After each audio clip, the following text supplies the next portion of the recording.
ವೀಕ್ಷಕರೇ, ರಿಪಬ್ಲಿಕ್ ಕನ್ನಡ ಧ್ಯೇಯ ವಾಕ್ಯ ನಿಮ್ಮ ಧ್ವನಿ. ಜನರ ಅಭಿಪ್ರಾಯಕ್ಕೆ ಒಂದು ಮುಕ್ತ ವೇದಿಕೆಯನ್ನ ರಿಪಬ್ಲಿಕ್ ಕನ್ನಡ ಒದಗಿಸಿಕೊಡ್ತಾ ಇದೆ. ಅದರಂತೆ ನೀವು ನಿಮ್ಮ ಅಭಿಪ್ರಾಯವನ್ನ ತಿಳಿಸಬಹುದು.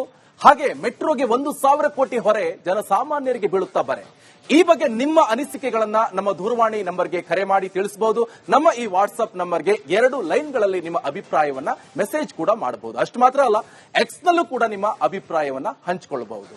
ವೀಕ್ಷಕರೇ, ಮೆಟ್ರೋಗೆ 1,000 ಕೋಟಿ ಹೊರೆ ಜನಸಾಮಾನ್ಯರಿಗೆ ಬೀಳುತ್ತಾ ಬರೆ. ಈ ಬಗ್ಗೆ ನಿಮ್ಮ ಅನಿಸಿಕೆ ಅಭಿಪ್ರಾಯವನ್ನ ಹಂಚಿಕೊಳ್ಳಿ. ಫಸ್ಟ್ ಕಾಲರ್ ಕೂಡ ರೆಡಿ ಇದ್ದಾರೆ, ಬೆಂಗಳೂರಿಂದ ಅನಿಲ್ ಅವರು. ಅನಿಲ್ ಅವರೇ, ಈಗ ಮೆಟ್ರೋ ಇದರಿಂದ 1,000 ಕೋಟಿ ಹೊರೆ ಆಗ್ತಾ ಇರುವಂತದ್ದು ಸರ್ಕಾರಕ್ಕೆ. ಅದು ಎಲ್ಲಿ ಹೋಗಿ ಮುಟ್ಟುತ್ತೆ, ಮತ್ತೆ ವಾಪಸ್ ಬರೋದು ಜನಸಾಮಾನ್ಯರ ಜೇಬಿಗೆ ಕತ್ರಿ. ಇದ್ರ ಬಗ್ಗೆ ನಿಮ್ಮ ಅಭಿಪ್ರಾಯ ಏನು? ಸರ್, ಅದೇ ಈಗಾಗಲೇ ಇಡೀ ಇಂಡಿಯಾದಲ್ಲೇ ಜಾಸ್ತಿ ಇದೆ ಅಂತ ತಮ್ಮ ವಾಹಿನಿಲೇ ನೋಡಿದ್ದೀನಿ. ಮತ್ತೆ ಈಗ IPL ಮ್ಯಾಚ್ ಆದಾಗ ಇನ್ಕ್ಲೂಡಿಂಗ್ ಮೆಟ್ರೋ ಟಿಕೆಟ್ ಇದ್ ಮಾಡಿದ್ರು ಅವರು. ಅದರಲ್ಲಿ ಎಲ್ಲರೂ ಮೆಟ್ರೋಲ್ಲೇ ಓಡಾಡಿರ್ತಾರೆ ಸರ್. ಅದು ಟಿಕೆಟ್ ಇನ್ಕ್ಲೂಡೆಡ್ ಆಗಿತ್ತು, ಓಡಾಡ್ಲಿ ಇನ್ಕ್ಲೂಡೆಡ್ ಆಗಿತ್ತು. ಆಮೇಲೆ ಲಾಸ್ಟ್ ಟ್ರಿಪ್ ಅಲ್ಲಿ ನಾನು ಬಂದಿದ್ದೀನಿ, ಮೊನ್ನೆ ಏನೋ ಬಂದೆ. ಇಲ್ಲಿ ನ್ಯಾಷನಲ್ ಕಾಲೇಜ್ ನಮ್ಮ ಮನೆ ಕೆಂಪೇಗೌಡನಗರದಲ್ಲಿರೋದು ಬೆಂಗಳೂರಲ್ಲಿ. ಅದು ಒಂದೇ ಒಂದು ಸೀಟು ಸಿಕ್ಕಿರ್ಲಿಲ್ಲ, ಫುಲ್ ಜಾಮ್ ಪ್ಯಾಕ್ ಆಗಿತ್ತು. ಆಮೇಲೆ ಅವ್ರು ನೋಡ್ಕೊಂಡು ಫ್ರೀಕ್ವೆನ್ಸಿ ಬಿಡ್ತಾರೆ ಮೆಟ್ರೋನ. ಜನ ಇದ್ರೆ ಮಾತ್ರ ಬಿಡ್ತಾರೆ, ಇಲ್ಲಾಂದ್ರೆ 10 ನಿಮಿಷ 6 ನಿಮಿಷ 7 ನಿಮಿಷ ಜಾಸ್ತಿ ಮಾಡ್ತಾವ್ರೆ ಟೈಮಿಂಗ್ಸ್. ಅದ್ರಿಂದಾಗಿ ಮೆಟ್ರೋಗೆ ಯಾವ್ದೇ ಕಾರಣಕ್ಕೂ ಲಾಸ್ ಆಗಲ್ಲ. ಇವಾಗ ಇರೋದೇ ರೇಟ್ ಜಾಸ್ತಿ ಇದೆ, ಇದಕ್ಕಿಂತ ಮೇಲೆ ಜಾಸ್ತಿ ಮಾಡಿದ್ರೆ ಯಾರೋ ತುಂಬಾ ಕಷ್ಟ ಆಗುತ್ತೆ ಎಲ್ಲಾರ್ಗು. ಲಾಸ್ಟ್ ಟ್ರಿಪ್ ಅಲ್ಲೂ ಸೀಟ್ ಸಿಗಲ್ಲ, ಬೇಕಾದ್ರೆ ನೀವೇ ರಿಯಾಲಿಟಿ ಚೆಕ್ ಮಾಡ್ಬಿಡಿ. 11:15 11:15 ಇದೆ ಲಾಸ್ಟ್ ಟ್ರೈನ್. ಯಾವ್ದೇ ಕಾರಣಕ್ಕೂ ಒಂದು ಸೀಟು ಸಿಗಲ್ಲ, ಅದು ಫುಲ್ ಜಾಮ್ ಪ್ಯಾಕ್ ಆಗಿರುತ್ತೆ.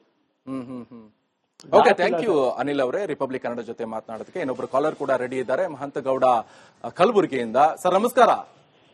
ಈಗ 1,000 ಕೋಟಿ ಹೊರೆ ಆಗ್ತಾ ಇದೆ, ಅದು ವಾಪಸ್ ಈಗ ಜನಸಾಮಾನ್ಯರಿಗೆ ಬೀಳುತ್ತಾ ಬರೆ ಅನ್ನುವಂತ ಪ್ರಶ್ನೆ. ಅದ್ರ ಬಗ್ಗೆ ನಿಮ್ಮ ಅಭಿಪ್ರಾಯ ಏನು?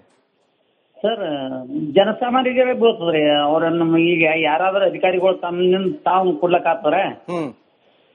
ಅದು ಬೀಳೋದು ಜನಸಾಮಾನ್ಯರ ಟ್ರೈನಿಗೆ ಯಾರು ಓಡಾಡ್ತಾರೋ ಅವ್ರ ಮೇಲೆ ಹಾಕದೇ ಆಗ್ತದ್ರಿ. ಅಲ್ಲ, ಎಷ್ಟೇ ಬಿದ್ರು ಸರ್, ಇವಾಗ 1,000 ಕೋಟಿ ಜಾಸ್ತಿ ಹೊರೆ ಆಗಿದೆ, ಸಾಲ ಇದೆ, ಬಡ್ಡಿ ಇದೆ. ಟಿಕೆಟ್ ದರ ಮಾಡಿದ್ರು ತೀರ್ಸೋಕಾಗಲ್ಲ ಅಂತ ಪ್ರಶ್ನೆ. ಎಷ್ಟಂತ ಟಿಕೆಟ್ ದರ ಜಾಸ್ತಿ ಮಾಡ್ಕೊಂಡು ಹೋಗೋಕಾಗತ್ತೆ ಅಲ್ವಾ? ಇಲ್ಲ ಸರ್, ಟಿಕೆಟ್ ದರದಿಂದಷ್ಟು ಸರ್ಕಾರ ಇದ್ರೊಳಗೆ ಭಾಗವಹಿಸೇಬೇಕಾಗ್ತಲ್ರಿ. ಇಷ್ಟೊಂದು ಹೊರೆ ಮಾಡ್ಲಕ್ಕ ಎಂತಿದ್ದ ತಜ್ಞರು ಇರ್ತಾರ, ಅವ್ರಿಗೆ ಮುಂಜಾಗ್ರತವಾಗಿ ಯಾಕೆ? ಕರೆಕ್ಟ್ ನೋಡಿ, ಇವಾಗ ಬಂದ್ರಿ ನೋಡಿ ದಾರಿಗೆ. ಕೇವಲ ಅವ್ರು ಮಾತ್ರ ಅಲ್ಲ, ತಜ್ಞರು ಇರ್ತಾರೆ, IAS ಅಧಿಕಾರಿಗಳಿರ್ತಾರೆ. ಸಾಲ ತಗೋಬೇಕಾದ್ರೆ ಏನ್ ಮಾಡ್ತಿದ್ರಂತ ಅವರು? ಸಂಬಳ ಇದೆ ಸರ್ಕಾರದಿಂದ ಅವರಿಗೆ. ಒಬ್ಬ ರೈತ ಒಂದು 50,000 ರೂಪಾಯಿ ಬ್ಯಾಂಕ್ ನ ತಗೋಬೇಕಾದ್ರೆ 10,000 ವಿಚಾರ ಮಾಡ್ತಾನ್ರಿ. ಇಷ್ಟೊಂದು ಕೋಟ್ಯಾಂತರ ಸಾವಿರಾರು ಕೋಟಿ ಸಾಲ ಮಾಡೋ ಹೊತ್ನಾಗ ವಿಚಾರ ಯಾಕೆ ಮಾಡ್ಲಿಲ್ರ? Yes, correct. Thank you Mahantagowda ಅವರೇ, ರಿಪಬ್ಲಿಕ್ ಕನ್ನಡ ಜೊತೆ ಮಾತನಾಡೋದಕ್ಕೆ. ಮೈಸೂರಿಂದ ಲಲಿತಾ ಅವರಿದ್ದಾರೆ. ಲಲಿತಾ ಅವರೇ ನಮಸ್ಕಾರ. ನಮಸ್ಕಾರ. ಈಗ ಮೆಟ್ರೋಗೆ 1,000 ಕೋಟಿ ಹೊರೆ ಆಗಿದೆ, ಜನಸಾಮಾನ್ಯರಿಗೆ ಬೀಳುತ್ತಾ ಬರೆ ಅನ್ನುವಂತ ಪ್ರಶ್ನೆ. ಅದ್ರ ಬಗ್ಗೆ ನಿಮ್ಮ ಅಭಿಪ್ರಾಯ? ಹೌದು, ಇವಾಗ ಮೆಟ್ರೋ ಬೆಲೆನ ತುಂಬಾ ಜಾಸ್ತಿ ಮಾಡಿದ್ದಾರೆ, ಮದ್ದಿಗಿಂತ ಜಾಸ್ತಿ ರೇಟ್ ಮಾಡಿದ್ದಾರೆ. ಜನಗಳಿಗೆ ಇದು ಹೊರೆನೇ ಆಗೋದು. ಈ ಸರ್ಕಾರ ಇದ್ಮೇಲೆ ಇನ್ನೇನು ಮಾಡೋದಿಲ್ಲ, ಅವರೆಲ್ಲ ಏರ್ಸದೆಯ. ಅಲ್ಲ, ಈ ಹಿಂದೆ ಒಂದ್ಸತಿ ಏರ್ಸಿದ್ರು, ಓಕೆ, ಅದ್ರ ವಿರುದ್ಧ ಜನರು ಕೂಡ ಧ್ವನಿಗೂಡಿಸಿದ್ರು. ರಿಪಬ್ಲಿಕ್ ಕನ್ನಡ ಕೂಡ ಅದ್ರ ಬಗ್ಗೆ ಸುದ್ದಿ ಕೂಡ ಮಾಡಿತ್ತು. ಆದ್ರೆ ಈಗ 1,000 ಕೋಟಿ ಎಷ್ಟರ ಮತ್ತೆ ಆಗ್ಬಿಟ್ಟಿದೆ ಹೊರೆ. ಅದಕ್ಕೆ ಮತ್ತೆ ರೇಟ್ ಜಾಸ್ತಿ ಮಾಡ್ತಾ ಹೋದ್ರೆ ಜನಸಾಮಾನ್ಯರ ಪರಿಸ್ಥಿತಿ ಯಾವ ರೀತಿಯಾಗಿರುತ್ತೆ ಅಂತ ತುಂಬಾ ಕಷ್ಟ ಆಗತ್ತೆ ಜನಗಳಿಗೆ ಜೀವನ ಮಾಡೋದು. ಅವ್ರು ಈಗ್ಲೇ ಅವ್ರದ್ದು ಅಧೋಗತಿಲಿ ಇಳಿದೋಗಿದ್ದಾರೆ. ಜನ ತುಂಬಾ ಕಷ್ಟ ಜೀವನ ಮಾಡಕ್ಕೆ. ಇಷ್ಟೊಂದೆಲ್ಲ ಏರ್ಸ್ಕೊಂಡು 1,000 ಕೋಟಿ ಎಲ್ಲ ಮಾಡಿದ್ರೆ ಹೇಗೆ? ತುಂಬಾ ಕಷ್ಟ ಇದು. ಓಕೆ, ಥ್ಯಾಂಕ್ ಯು ಲಲಿತಾ ಅವರೇ, ರಿಪಬ್ಲಿಕ್ ಕನ್ನಡ ಜೊತೆ ಮಾತನಾಡೋದಕ್ಕೆ. ಸಂತೋಷ್ ಅವರೇ ಬೆಂಗಳೂರಿಂದ ಕರೆ ಮಾಡಿದ್ರು. ಸಂತೋಷ್ ಅವರೇ ನಮಸ್ಕಾರ. ಓಕೆ, ಕರೆ ಕಟ್ಟಾಯ್ತು, ಮತ್ತೆ ಕಾಲ್ ಮಾಡಬಹುದು. ವೀಕ್ಷಕರಿಗೆ ನಮ್ಮ ಪ್ರಶ್ನೆ ಇರುವಂತದ್ದು, ಮೆಟ್ರೋಗೆ 1,000 ಕೋಟಿ ಹೊರೆ ಆಗ್ತಾ ಇರುವಂತದ್ದು, ಇದು ಜನಸಾಮಾನ್ಯರಿಗೆ ಬೀಳುತ್ತಾ ಬರೆ ಅನ್ನುವಂತ ಪ್ರಶ್ನೆ. ಕಾರಣ ಎಷ್ಟೇ, ಈ ಮೆಟ್ರೋ ದುಡ್ಡು ತಗೊಳಕ್ ಹೋಗಿದ್ರಲ್ಲ BMRCಲಿಂದ ಮಾತನಾಡಿದಾರಲ್ಲ, ಆ ಸಂದರ್ಭದಲ್ಲಿ ಸಾಲ ಮಾಡಕ್ ಹೋದಂತ ಸಂದರ್ಭದಲ್ಲಿ ಆರ್ಥಿಕ ತಜ್ಞರಂತ ಅನ್ಸ್ಕೊಂಡವ್ರು ಎಲ್ಲಿ ಹೋದ್ರು? ಅವ್ರವ್ರ ಜೊತೆಗೆ ಹೋಗಿರ್ತಾರಲ್ವಾ, ಅವ್ರು ಎಲ್ಲಿ ಹೋದ್ರು ಎನ್ನುವಂತ ಪ್ರಶ್ನೆ. ಜೊತೆಗೆ ಈ IAS ಅಧಿಕಾರಿಗಳಿರ್ತಾರೆ, ಅವರ ಹಿಂಡು ದಂಡು ಹೋಗುತ್ತೆ. ಅವ್ರೇನು ಒಬ್ಬರೇ ಹೋಗ್ತಾರ? ರಾಜಕಾರಣಿಗಳ ಹತ್ರ ಹೇಳ್ಬಿಟ್ರೆ ಅವ್ರು ಹೇಳ್ತಾರೆ, ನಾನು ಕಲ್ತಿದ್ದೆ ಕಡಿಮೆ ಅಪ್ಪ, ನನ್ಗೇನ್ ಗೊತ್ತು ಕೇಳ್ತಾರೆ, ನಾನೊಬ್ಬ ರಾಜಕಾರಣಿ, ಸೊ ನಮ್ ಮಿನಿಸ್ಟ್ರು ಮಾಡ್ತಾರೆ ಅಂತ ಹೇಳ್ತಾರೆ. ಬಸಯ್ಯ ಅವರಿದ್ದಾರೆ ಬೆಳಗಾವಿಯಿಂದ. ಬಸಯ್ಯ ಅವರೇ ನಮಸ್ಕಾರ. ನಮಸ್ಕಾರ ಸರ್. ಏನ್ ಹೇಳ್ತೀರಾ ಸರ್? ಮೆಟ್ರೋಗೆ 1,000 ಕೋಟಿ ಹೊರೆ ಆಗ್ತಾ ಇದೆ, ಜನಸಾಮಾನ್ಯರಿಗೆ ಇದು ಮತ್ತೆ ಬರೆ ಬೀಳುತ್ತೆ ಅನ್ನುವಂತ ಪ್ರಶ್ನೆ. ಅದ್ರ ಬಗ್ಗೆ ನಿಮ್ಮ ಅಭಿಪ್ರಾಯ? ನನ್ನ ಅಭಿಪ್ರಾಯ ಇದೆ ಸರ್. ಈಗ ಮೆಟ್ರೋ 1,000 ಐತ್ರಿ. ಈಗ ಅವರು ಗುಲ್ಬರ್ಗದಿಂದ ಏನ್ ಅಂದ್ರಲ್ಲ ಸರ್, ತಜ್ಞರ್ ಅದಾರ, ಆಮೇಲೆ IAS ಆಫೀಸರ್ ಅದಾರ ಅಂತ ಹೇಳಿ ಇದೊಂದು ಕಮಿಟಿ ಐತಿ ಸರ್. ಈಗ ಪೆಟ್ರೋಲ್ ಮತ್ತು ಡೀಸೆಲ್ ಇಷ್ಟ ಆದ್ರೂನು ಎಷ್ಟೋ ಸಮಸ್ಯೆ ಆಗ್ತದೆ ಸರ್. ಹೌದು, ಈಗ 1,000 ಕೋಟಿ ಅಂದ್ರೆ ಅಷ್ಟು ಈಜಿ ಅನ್ಸರದು, ದೊಡ್ಡ ಸಮಸ್ಯೆ ಸರ್. ಇದು ಒಂದು ಬಡವರಿಗೆ ಮೆಟ್ರೋದಾಗ ತಿರುಗಾಡಂಗಂತೂ ಆಗುದೇ ಇಲ್ಲ ಸರ್. ಅದೇ ಸರ್, ಇವಾಗ ಪ್ರಶ್ನೆ ಇರುವಂತದ್ದು ಇಲ್ಲಿಗ ಪೆಟ್ರೋಲ್ ರೇಟ್ ಜಾಸ್ತಿ ಆಗ್ಬಿಟ್ಟಿತ್ತು, ಕೇಳಿದ್ರೆ ಯುದ್ಧ. ಸೊ ಎಲ್ಲರಿಗೂ ಗೊತ್ತಿರುವಂತ ವಿಚಾರ.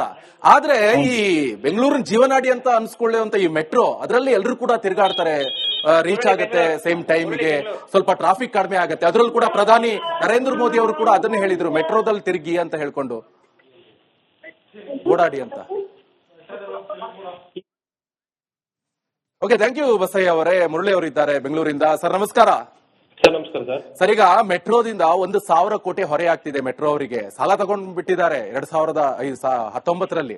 ಸೊ ಈಗ ಜಾಸ್ತಿ 1,000 ರೂಪಾಯಿ ಜಾಸ್ತಿ. ಕಾರಣ ಎಷ್ಟೇ, ಡಾಲರ್ ರೂಪದಲ್ಲಿ ತಗೊಂಡ್ ಬಿಟ್ಟಿದ್ದಾರೆ, ರೂಪಾಯಿ ರೂಪದಲ್ಲೂ ಅಲ್ಲ. ಸೊ ಈಗ 1,000 ಜಾಸ್ತಿ ಕಟ್ಟಬೇಕು. ಆ ಹೊರೆ ಈಗ ರಾಜ್ಯದ ಜನತೆ ಮೇಲೆ ಬೀಳುತ್ತೆ ಅನ್ನುವಂತ ಪ್ರಶ್ನೆ. ಸರ್ ಆಟೋಮೆಟಿಕ್ ಅದು ರಾಜ್ಯ ಜನತೆ ಮೇಲೆ ಬೀಳುತ್ತೆ ಸರ್. ಅದು ಬೇರೆ ಯಾರು ನಾವೇ ಕಟ್ಟೋದು. ಎಂಡ್ ಆಫ್ ದ ಡೇ ನಮ್ ತಲೆ ಮೇಲೆ ಬೀಳುತ್ತೆ. ಈ ಕಾಂಗ್ರೆಸ್ ಗವರ್ಮೆಂಟ್ ಬಂದಾಗಿಂದ 3 ವರ್ಷ ಅಂತ ನೀವು ಲೆಕ್ಕ ತಗೊಳ್ಳಿ. ಆಲ್ ರೇಟ್ ಜಾಸ್ತಿ ಮಾಡಿದ್ರು, ರಿಜಿಸ್ಟ್ರೇಷನ್ ರೇಟ್ ಜಾಸ್ತಿ ಮಾಡಿದ್ರು, ಆಮೇಲೆ ಎಲ್ಲ ಅಬ್ಕಾರಿ ಟ್ಯಾಕ್ಸ್ 4,000 ಜಾಸ್ತಿ ಮಾಡಿದ್ದಾರೆ. ಏನ್ ಮಾಡಿದ್ದಾರೆ ಸರ್, ಎಲ್ಲ ಮಾಡ್ಬಿಟ್ಟಿದ್ದಾರೆ. ಕಾಂಗ್ರೆಸ್ ಗವರ್ಮೆಂಟ್ ಇನ್ನ ಬುಡ ಸಮೇತ ಜನರನ್ನ ಹಂಗೆ ಮಲಗಿಸಿ ಬಿಡೋಗ್ಬಿಡ್ತಾರೆ ಸರ್. ಇನ್ನೇನಿಲ್ಲ, ಜನ ಬೀದಿಗಿಳಿಬೇಕಷ್ಟೇ, ಅದೊಂದೇ ಅಗತ್ಯ ಇರೋದು ಇವಾಗ ಸರ್. ಅದು ಬಿಟ್ಟರೆ ಬೇರೆ ಏನಿಲ್ಲ. ಯಾಕಂದ್ರೆ ಜನರು ಇವಾಗ ಯಾವ ತಂಗ ಸುಮ್ಮನೆ ಇರ್ತಾರೋ ಇವ್ರು ಇದು ಮಾಡ್ತಾನೆ ಇರ್ತಾರೆ.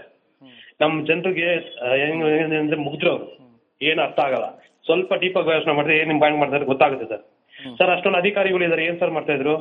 ಆರ್ಥಿಕ ತಜ್ಞರು ಏನ್ ಸರ್ ಇರೋದು ಸರ್? ಒಂದು CM ಹೋದ್ರೆ ನಾನು ಮೊನ್ನೆ ಯೋಚನೆ ನೋಡಿದೆ, 14 ಗಾಡಿ ಹೋಗುತ್ತೆ ಸರ್. ಇವ್ರು ವೇಸ್ಟ್ ಮಾಡಲ್ಲ ಸರ್ ಪೆಟ್ರೋಲು. ಒಂದ್ CM ಏನು ಸರ್ 14 ಗಾಡಿ ಬೇಕು ಅವ್ರಿಗೆ ಎಸ್ಕಾರ್ಟ್. ನೀವು ಮೆಟ್ರೋದಲ್ಲೇ ಓಡಾಡೋದಾ ಸರ್? ಏನ್ ಸರ್, ನೀವು ಮೆಟ್ರೋದಲ್ಲೇ ಓಡಾಡೋದಾ? ನಾ ಮೆಟ್ರೋ ಹೋಗಲ್ಲ ಸರ್, 2 ವೀಲರ್ ಇದೆ sir. Metro okay, thank you Murali ಅವರೇ ರಿಪಬ್ಲಿಕ್ ಕನ್ನಡ ಜೊತೆ ಮಾತನಾಡೋದಕ್ಕೆ. ದೊಡ್ಡಬಳ್ಳಾಪುರದಿಂದ ಬಾಲರಾಜ್ ಅವರು ಇದ್ದಾರೆ. ಸರ್ ನಮಸ್ಕಾರ. ನಮಸ್ಕಾರ ಸರ್, ಈಗ ನೀವು ನೋಡ್ತಾ ಇರ್ಬೋದು ಕ್ಯಾಂಪೇನ್ ಸ್ಟೋರಿ. ಸೊ ಏನ್ ಹೇಳ್ತೀರಾ ಇದ್ರ ಬಗ್ಗೆ? ಸರ್ ಹಾಕ್ಬಿಟ್ಟು ಪಿಲ್ಲರ್ಗಳು ಹಾಕ್ಬಿಟ್ಟು 3-4 ವರ್ಷ ಬಿಟ್ಟರೆ, ಪಿಲ್ಲರ್ಗಳು ಹಾಕ್ಬಿಟ್ಟು 3-4 ವರ್ಷ ಬಿಟ್ಟರೆ ಬಡ್ಡಿ ಜಾಸ್ತಿ ಆಗ್ತಾ ಇರ್ತದೆ. ಆಮೇಲೆ ಹಾಕಿರೋ ಬಂಡವಾಳಕ್ಕೆ ಎಷ್ಟು ದಿನ ಅದು ಕೆಲಸ ಮುಗಿಯಲ್ಲ. ಕೆಲಸ ಮುಗಿಯಲ್ಲ, ಬೇಗ ಮುಗಿಸಿರ್ತಾನೆ. ಮೆಟ್ರೋ ಓಡಾಡಿರ್ತಾನೆ, ಮೆಟ್ರೋ ಓಡಾಡಿ ಬೇಗ ಸಾಲ ಮೌಲ್ಯ ಎಲ್ಲ ತೀರ್ತಾ ಇರ್ತದೆ. ದೊಡ್ಡಬಳ್ಳಾಪುರ ಬಸ್ಸು ಇದು ಮೆಟ್ರೋ ಇದು ಎಷ್ಟರಿಂದ ಮಾಡ್ತಾ ಅವ್ರೆ, ಅದು ಮುಗಿಲ್ಲ. ಅದು ಮುಗಿದ್ರೆ ಬೇಗ ಆಗ್ತದೆ. ಅಂದ್ರೆ ಹಣ ತಗೊಂಡ ನಂತರ ಇಮಿಡಿಯೇಟ್ ಆಗಿ ಕೆಲಸ ಶುರು ಮಾಡಿದ್ರೆ ಓಕೆ. ಕೆಲಸನೂ ಸ್ಟಾರ್ಟ್ ಆಗಿಲ್ಲ, ಇದೂ ಇಲ್ಲ, ಬಡ್ಡಿ ಮಾತ್ರ ಕಟ್ಟಬೇಕು, ಜೊತೆಗೆ ಎಕ್ಸ್ಟ್ರಾ ಹೊರೆ ಬೇರೆ ಡಾಲರ್ಸ್ ರೂಪದಲ್ಲಿ ತಗೊಂಡಿದ್ದಾರೆ. ಹೌದು, ಅದನ್ನ ಬೇಗ ಮುಗಿಸಿ ಶುರು ಮಾಡಿದ್ರೆ ಬೇಗ ಸಂಪಾದನೆ ಆಗ್ತಾ ಇರ್ತದೆ. ಥ್ಯಾಂಕ್ ಯು ಬಾಲರಾಜ್ ಅವರೇ ರಿಪಬ್ಲಿಕ್ ಕನ್ನಡ ಜೊತೆ ಮಾತನಾಡೋದಕ್ಕೆ. ಕೀರ್ತಿ ಅಂತ ಇದ್ದಾರೆ ಮಧುಗಿರಿಯಿಂದ. ಸರ್ ನಮಸ್ಕಾರ.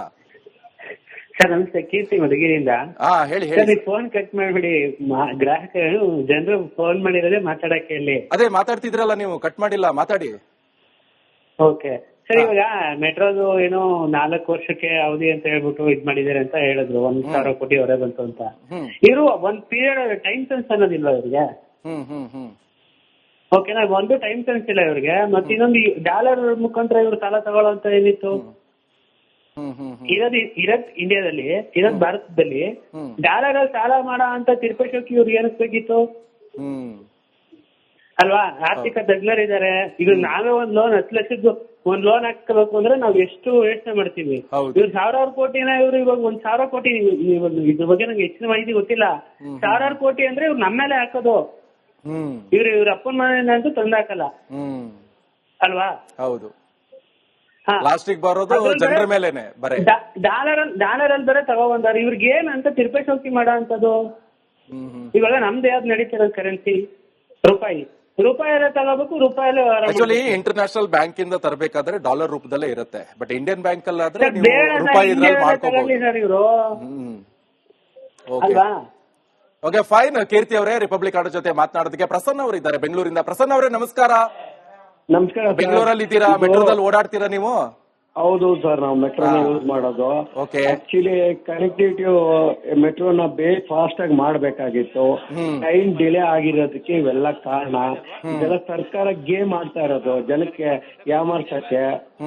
ಏನಿಲ್ಲ, ನಾವು ಇಂಟರ್ನ್ಯಾಷನಲ್ ಬೇಕಾಗಿಲ್ಲ, ಬ್ಯಾಂಕ್ ಯಾವ್ದು ಬೇಕಾಗಿಲ್ಲ. ಬಾಂಡ್ ಸ್ಕೀಮ್ಸ್ ಮಾಡಿದ್ರೆ ಒಳ್ಳೆ ಇದಾಗ್ತೈತೆ ಜನಕ್ಕೆ. ನಮ್ಮಲ್ಲ ಜನಕ್ಕೆ ದುಡ್ಡು ಬರ್ತೈತೆ, ನಮ್ ಜನರನ್ನೇ ಕೊಡ್ತಾರೆ ಬಾಂಡ್ ಇದ್ ಮಾಡಿದ ಸ್ಕೀಮ್.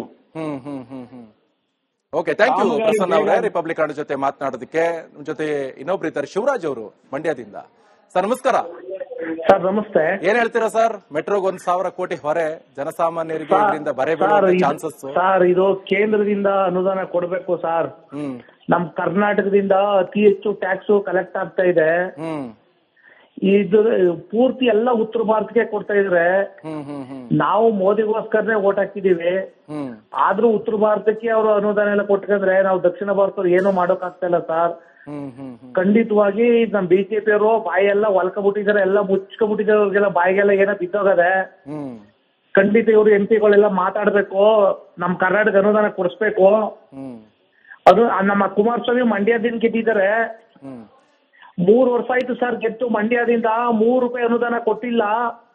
ನಮ್ ಮಂಡ್ಯದಿಂದ ಒಂದು ಜೆಡಿಎಸ್ ಎಲ್ಲ ಮುಂದಕ್ಕೂ ಇವರು ಆ ರೀತಿ ಮಾಡ್ಕೊಂಡಿದ್ದಾರೆ. ಆಗ್ಲೇ 1 ರೂಪಾಯಿ ಅನುದಾನ ತರ್ತಾ ಇಲ್ಲ. ಕೇಂದ್ರದಿಂದ ಉತ್ತರ ಪ್ರದೇಶಕ್ಕೆ 1,000 ಕೋಟಿ ಅನುದಾನ ಕೊಡ್ತಾರೆ, ಕರ್ನಾಟಕಕ್ಕೆ 1 ರೂಪಾಯಿ ಕೊಡ್ತಾ ಇಲ್ಲ. ಎಸ್ ನಿಮಗೆ ಆಳಲು ಕರ್ನಾಟಕಕ್ಕೆ ಏನಾದ್ರೂ ಕೊಡ್ಬೇಕು, ನಾವು ಕೂಡ GST ಕಟ್ತೀವಿ ಅಂತ ಹೇಳ್ತಾ ಇದ್ರು. ಓಕೆ, ನೆಕ್ಸ್ಟ್ ಒಬ್ರು ಕಾಲರ್ ರೆಡಿ ಇದ್ದಾರೆ, ಶಿವಮೊಗ್ಗದಿಂದ ಕುಮಾರ್ ಅವರೇ ನಮಸ್ಕಾರ. ಸರ್ ನಮಸ್ತೆ. ಹೇಳಿ ಸರ್. ಸರ್ ಇದು ಮೆಟ್ರೋದಲ್ಲಿ ಇವರು ಮೊದ್ಲೇ ಮುಂದಾಲೋಚನೆ ಮಾಡಿ ಇವರು ತಜ್ಞರ ಜೊತೆಗೆ ಯಾವುದೇ ಕಮಿಟ್ಮೆಂಟ್ ಅಲ್ಲಿ ಮಾತುಕತೆ ಮಾಡಿಲ್ಲ. ಇವರು ನೇರವಾಗಿ ಸರ್ಕಾರಗಳನ್ನು ಹೊಣೆ ಮಾಡ್ತಾ ಇದ್ದಾರೆ ಕೆಲವೊಂದು ಜನ. ಹೌದ್ರಾ? ಸರ್ಕಾರಗಳು ಹೊಣೆ ಆಗಲ್ಲ, ಸರ್ಕಾರಗಳ ಕಮಿಟ್ಮೆಂಟ್ ಇಲ್ಲ ಇವ್ರ ಹತ್ರ. ಹೌದಾ ಸರ್? ಹಾಗಾಗಿ ಈಗಿರೋ ಪೆಟ್ರೋಲ್ ಡೀಸೆಲ್ ಎಲ್ಲ ನೇರ ಹೊಣೆ ಸರ್ಕಾರ ಆಗಿರೋದ್ರಿಂದ ಇವರು BMRC ಅವರು ಸ್ವಂತ ಪ್ರೈವೇಟ್ ಅವರು. ಹೌದಾ? ಅವರು ಇದನ್ನ ಮುಂದಾಲೋಚನೆ ಮಾಡಿ ತಜ್ಞರ ಜೊತೆಗೆ ಆಲೋಚನೆ ಮಾಡಿದ್ರೆ ಯಾವ ಪ್ರಾಬ್ಲಮ್ ಬರ್ತಿರ್ಲಿಲ್ಲ. ಈಗ ಕೆಲವೊಂದು ಬ್ಯಾಂಕ್ ಅಲ್ಲಿ ಸರ್ ಒಂದು ಲೋನ್ ಮಾಡ್ಬೇಕಾರೆ ಅವ್ರು ಪ್ರತಿ ಒಂದು ಡಾಕ್ಯುಮೆಂಟ್ಸ್ ತಗೋತಾರೆ. ಹೌದಾ ಸರ್? ಹೌದು. ಮತ್ತೆ ಇವ್ರಿಗೆ ಯಾಕೆ ಇವ್ರ ಬುದ್ಧಿಯಲ್ಲಿ ಹೋಗಿತ್ತು ಇವರು ಇದು ಮಾಡುವಾಗ? ಅಂದ್ರೆ ನೀವ್ ಹೇಳೋ ಪ್ರಕಾರ ಸಾಲ ತಗೋಬೇಕಾದ್ರೆ ತಜ್ಞರು ಹಾಗೆ ಅವ್ರ ಜೊತೆ ಇರ್ತಾರಲ್ಲ, ಅವರೆಲ್ಲ ಸ್ವಲ್ಪ ಸಲಹೆ ಸೂಚನೆಗಳನ್ನ ಕೊಡಬೇಕಾಗಿತ್ತು. ಅದು ಯಾವ ತಜ್ಞರು ಗೊತ್ತಿಲ್ಲ, ಒಟ್ರಾಶಿ ಮೇಲೆ ಸಾಲ ತಗೊಂಡ್ಬಿಟ್ಟಿದ್ದಾರೆ. ಈಗ ಮೆಟ್ರೋದಿಂದ 1,000 ಕೋಟಿ ಹೊರೆ ಆಗ್ತದೆ. Thank you so much Kumar ಅವರೇ ರಿಪಬ್ಲಿಕ್ ಕನ್ನಡ ಜೊತೆ ಮಾತನಾಡೋದಕ್ಕೆ.